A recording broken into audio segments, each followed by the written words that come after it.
Welcome to today's forum on Robert's Rules of Order. It is motion that we begin with a discussion of Robert's Rules on preparing for meetings. Robert's Rules of Order are based on the assumption that those attending a meeting are ready to make decisions through motions and voting. Members are expected to arrive prepared, as the allotted time for the meetings will not be used for delivering information, deliberating, making jokes, or any other unproductive activities. Robert's Rules of Order are about efficiency and productivity. If a meeting is necessary, only contact the people who need to be there, giving them as much notice as possible. It is important to start the meeting on time, designate a secretary to take minutes, and to stick to the agenda.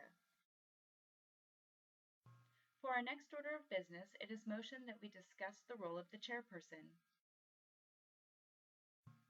The role of the chairperson includes several responsibilities, such as beginning the meeting on time, recognizing members to speak, putting motions to a vote, and giving the result. The chairperson is also expected to refuse annoyance motions. When there is an emergency, it is their duty to move the meeting to a different date or time. According to Robert's rules, the chairman should be standing when putting a motion to a vote and sitting and paying attention while other members are speaking. They can cause a motion to fail by voting with the minority, but may only vote once.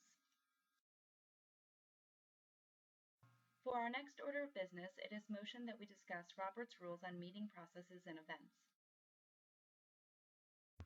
A benefit of using Robert's Rules is that when followed, meetings run smoothly. The rules should be modified to suit the needs of the group in order to increase efficiency and productivity. Some basic meeting elements that have proven useful are motions, amendments, adoptions, and adjournments. In order to effectively debate a motion, recognition must first be given by the chair.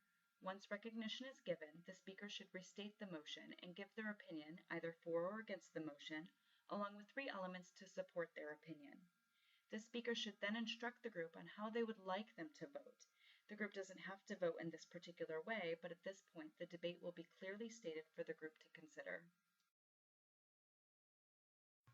In order to speak, a member must be recognized by the chair. Recognition is generally sought by raising a hand and must never be sought out when someone else is speaking. The chair will give priority to those who have not already spoken on the topic. Each member is only allowed to speak twice per topic on the agenda. It is also important to only speak of the topic at hand. Members express themselves using 4 types of motions. Main motions are used to introduce items and cannot be made when another motion is on the floor. Subsidiary motions affect how a main motion is handled.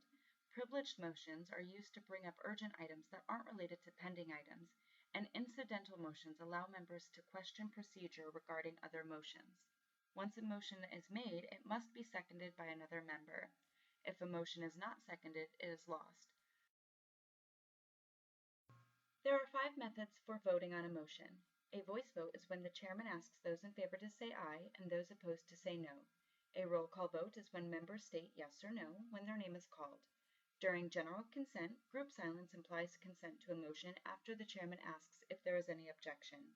However, if one person objects, another form of voting will be held. A division method vote is when those in favor either stand or raise their hand to be counted.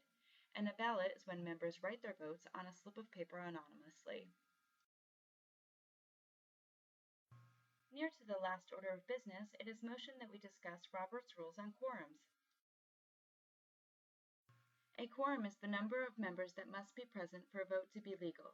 A quorum can be a percentage of the total membership, the number of members present, or a fixed number in the group's bylaws. Robert's Rules of Order sets the default at 51%.